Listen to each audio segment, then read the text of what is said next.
Welcome to the exam review for Algebra 1B. In this video, we're going to be talking about function mechanics, which basically is algebraically manipulating functions or equations to make them easier to work with. And we are starting on page 3 of your exam review packet, number 9. Directions are simplify using exponent rules, leave no negative exponents in your answer. So as we look at number 9, let me turn my pen on here.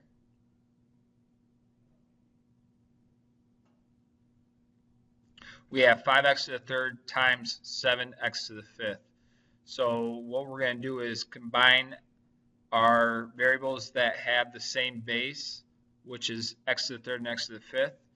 And whenever we are multiplying two things together that have the same base, we add their exponents. So that is going to end up with x to the 3 plus 5, which is the same as x to the 8th.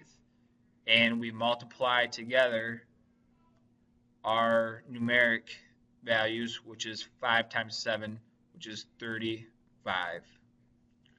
And that is all we do for number 9. On number 10, we have a parenthesis here. And what we do with the parenthesis is we take our exponent that's outside the parenthesis and we multiply it. Again, I said multiply to the exponents on the inside of the parentheses. So that is, after we distribute our 2 to the inside, we're going to have a to the 8th power, b to the negative 3 times 2, which is negative 6. And do not forget that even though there's a number here, that number still has a exponent value of 1. So we're going to go 2 times 1, which is 6 to the 2nd power. Again, when we have an exponent outside of parentheses, we distribute in by multiplying. And remember to not only multiply to the top, but multiply to the bottom as well. As we simplify this, our instructions say to leave no negative exponents. So what we do here is we have to take this b to the negative 6 and we have to move that to the bottom. And when we move that, a value with a base with a negative exponent from the top to the bottom, that changes that negative to a positive exponent. So we have a to the 8th over 6 squared is 36. And then as we move that b to the negative 6 to the bottom, we just end up with b to the 6th. And that is our answer for number 10. Likewise, if we had a negative exponent on the bottom, say if b to the 6 was on the bottom here, and we moved it to the top, it would just be the exact same. As it's negative on the bottom, we move it to the top, it becomes positive.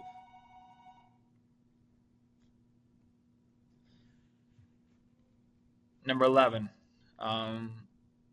we have, again, a parenthesis with the exponent on the outside. So what I'm going to do is I'm going to multiply that in to all my exponents. So I have x to the negative 25. Again, that is negative 5 times 5. Y to the 20th, 4 times 5, over, again, I have to distribute my exponent to the top and to the bottom. So we have 7 times 5 is 35. Negative 3 times 5 is negative 15. Okay, so we have a couple of items here. We have 2 x's here with exponents, and we have 2 y's here with exponents. We can combine those. The way we combine those is we take our negative exponents here, and we're going to move those. We're going to move our y to the top, and we're going to move our x to the bottom. So we're going to end up with y to the 15th, as we move that to the top, times y to the 20th, over x to the 35 power, x to the 25 power. Now we can simplify that once more again. Now remember, if we are multiplying the same base, which is y, we add the exponents. So 15 plus 20 is 35. And for the x, we have 35 plus 25, which is 60. And that is our answer for number 11. For number 12, we take and we again distribute our 8 into our parentheses. So we have x to the 24, which is 3 times 8, y to the 16, 2 times 8, times, remember, our numeric value has an exponent of 1. 5 to the first power is just 5. So we have 5 squared x to the 4th, which is 2 times 2. And then remember, we still have that exponent on our y, so we'll have y to the 2.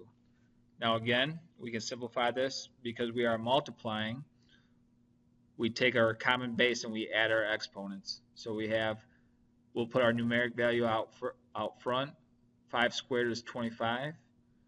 X to the 24th times x to the 4th is going to be x to the 28th.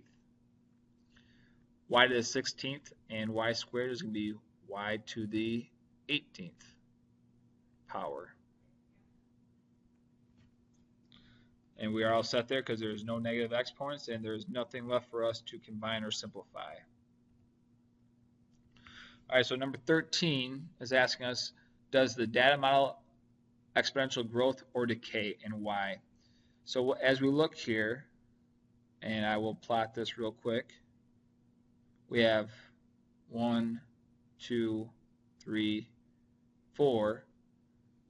We start out at, we'll call this 25, we'll call this 50, 75,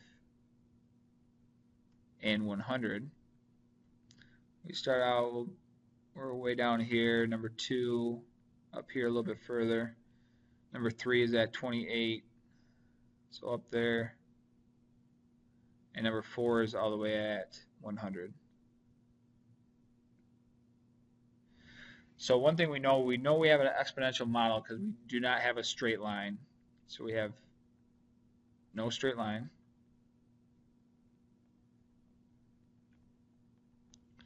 And as we grow, right, as we go to our right, 1, 2, 3, 4, our value is growing, or our y value is growing, so we have growth. And it's exponential again because we do not have a straight line, so therefore we're not linear, and we are not decaying, or yes, decaying, because if we were decaying, our model would look like starting high and would go down. That would be decay. So again, here is our graph, and we do not have a straight line, and we have growth because flat out our function is increasing. Number 14, write the polynomial in standard form, name the leading coefficient, and give the degree. So standard form is when we have all of our terms in order of their degree, starting with the highest. So degree, again, deals with your exponents. Your leading coefficient is just the number in front. So let me write this in standard form. Standard form is equal to 9x to the 5th, cross that out, minus 8x to the 3rd. Make sure that if there's that subtraction there, that comes with it, minus 2x plus 7. So that is in standard form. My degree is my 5, and my leading coefficient is 9. So that is all the information this problem was asking. So now we're going to give an example on number 15 of a quadratic binomial. Quadratic is referring to which degree, and the binomial is how many terms.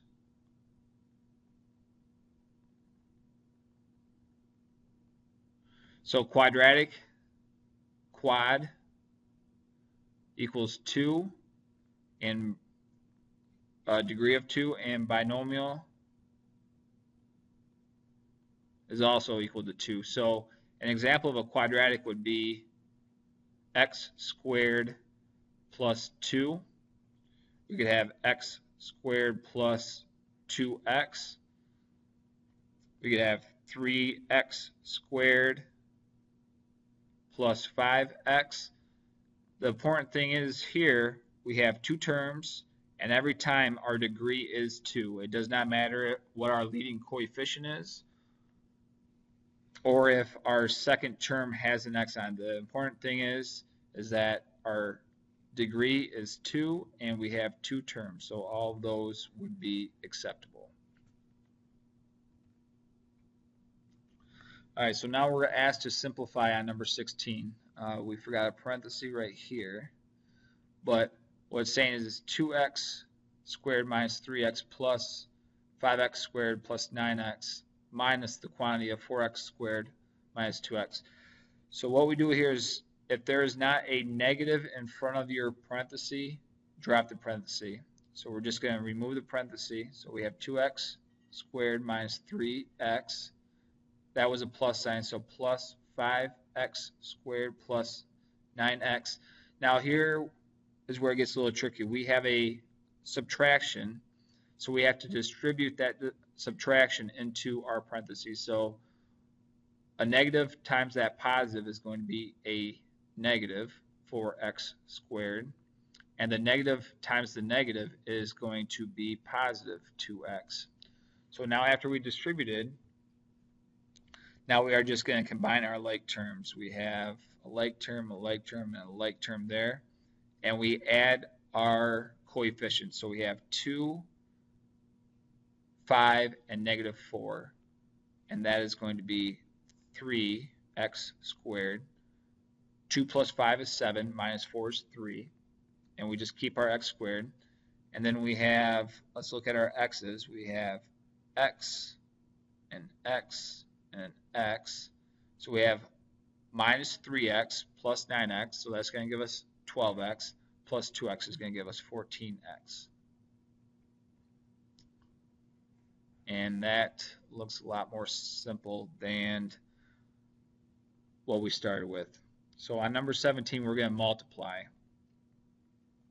So when we multiply, we distribute, and we have a parenthesis where we have two terms, and we're multiplying it by to a parenthesis that has 3 terms within it.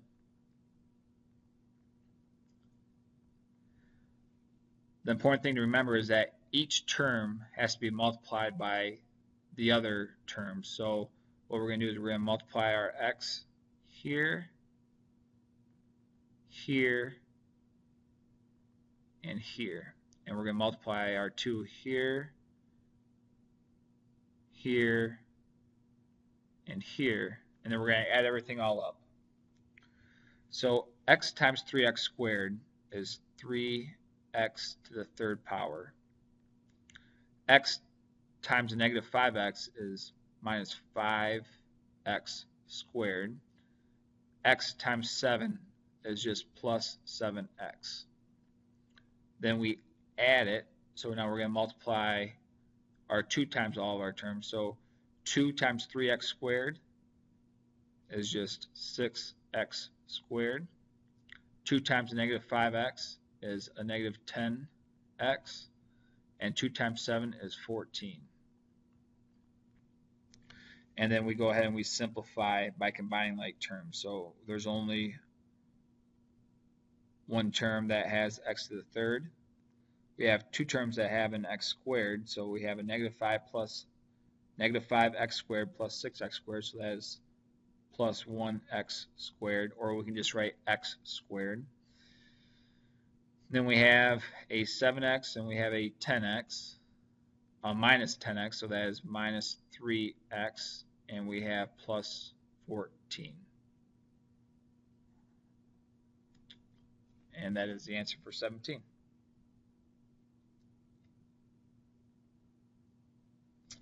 Okay, so now for 18, we are going to factor.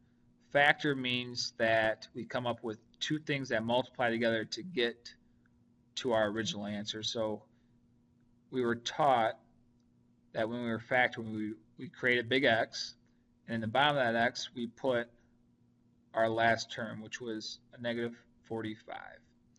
And the top, we put the coefficient that is in front of the X, which is 4.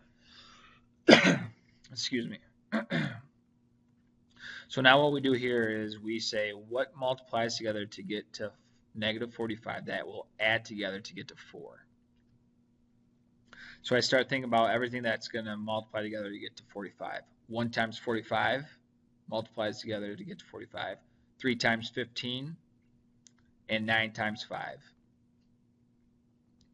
So when I think about those three sets, I know that 9 and 5, their difference is 4. So I'm going to start with that. I'm going to say this is positive, so my bigger number is going to have to be the positive, and my smaller number is going to have to be my negative. So now I have that, and I just set up my two sets of parentheses, and I put my 9 in and my negative 5 in. And that is my answer. So to check my answer, if I chose to do so, when I said earlier, factor means that we're going to come up with two different things. When we multiply them together, is going to come up with our original question or statement. So to check my answer, so I say that my quantity of x plus 9 multiplied by the quantity of x minus 5 should equal x squared plus 4x minus 45. So we'll see. So to do that, we FOIL our first, outside, inside, and last terms. So our first term is x times x, which is x squared. Outside is x times a negative 5, so negative 5x. Inside is 9 times x, which is plus 9x. And our last is 9 times a negative 5, which is a negative 45. And here we combine our like terms, x squared plus 4x minus 45, which again is the same as what we started with here, so we did a good job. Again, this portion right here is just checking our work.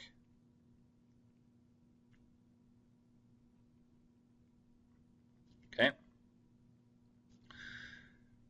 So on number 19, we are asked to factor 9x squared minus 49.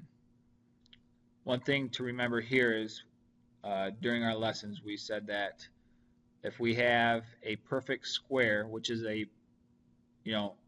49 is a perfect square, 9 is a perfect square, x squared is a perfect square. Other examples are going to be 4, 16, 25. Any number that you can take the square root of it and get a whole number is a perfect square. And so what we learned in class is take the square root of this first one, which is going to be 3x. X times x is x squared. 3 times 3 is 9. And then take the square root of our second term, which is going to be 7, and we're going to add it to the first set, and we're going to subtract it from the next. And that is factored. If we multiply that back out again, we would get 9x squared minus 49. So again, we can check our work using FOIL. 3x times 3x is going to be 9x squared. our outside is 3x times a negative 7, which is a negative 21x. Our inside is 7 times 3x, which is plus 21x. And then our last is 7 times a negative 7, which is a negative 49. Now again, when we combine our like terms, we end up with 9x squared minus 49, which is exactly what we started with. Now one thing to look for when you're looking at a perfect square, you have to have that negative right there. That is a positive. You won't be able to use this rule.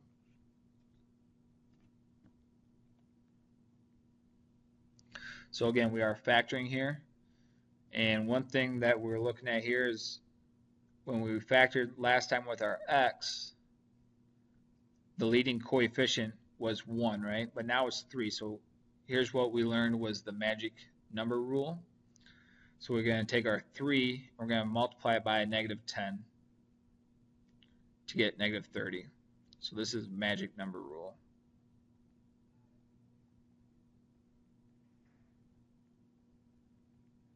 Okay, and then we still take our 13 right here. So now we have to, what multiplied together is equal to a negative 30 that added together can be 13. So there's a lot of things that multiply together to get to negative 30. But what we're looking for here is 15 and negative 2. So negative 2 times 15 is negative 30.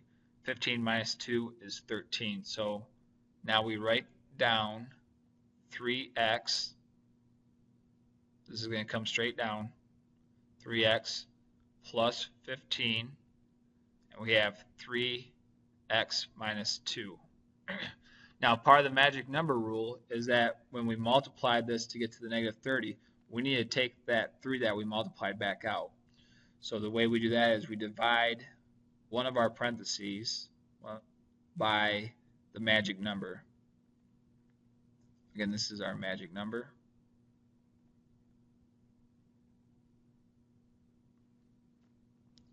And so 3x divided by 3 is just x, and 15 divided by 3 is 5. Then we just bring that straight down. And if we want to, we can check our answer. We can say, again, FOIL. First is 3x squared. X times 3x is 3x squared. Outside is x times negative 2 is negative 2x. Inside is 5 times 3x, which is plus 15x. And 5 times negative 2 is a negative 10. Now as we combine our like terms, that goes to 13x. We have a 3x squared plus 13x minus 10. And that is the same as right here. Here's our answer. And right here, this is just checking our work.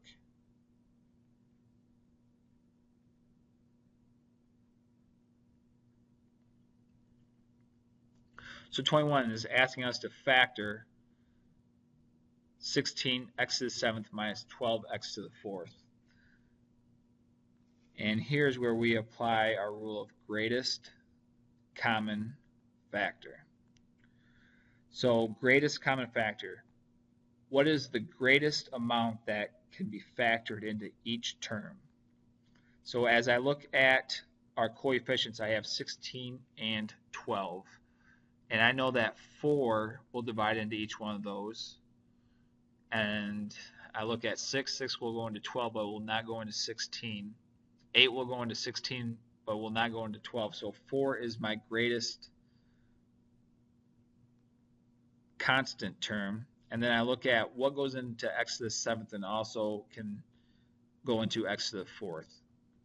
And I know that x to the 4th can be divided by x to the 4th, and x to the 7th can be divided by x to the 4th. So that's going to be x to the 4th. So just look for your biggest exponent that can go into every term. And then what we do is we multiply that, and then after we determine our greatest common factor, we need to divide each term by that common factor.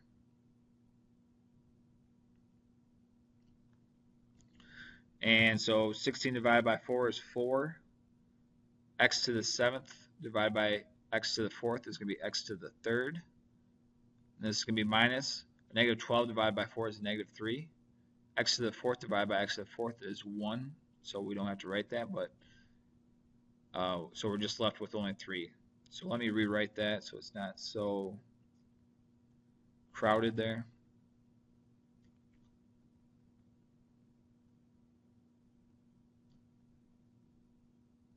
Now the other thing we have to look for is sometimes this can be factored again. But in this case, we do not have a way to factor that, so that is our final answer, using the greatest common factor.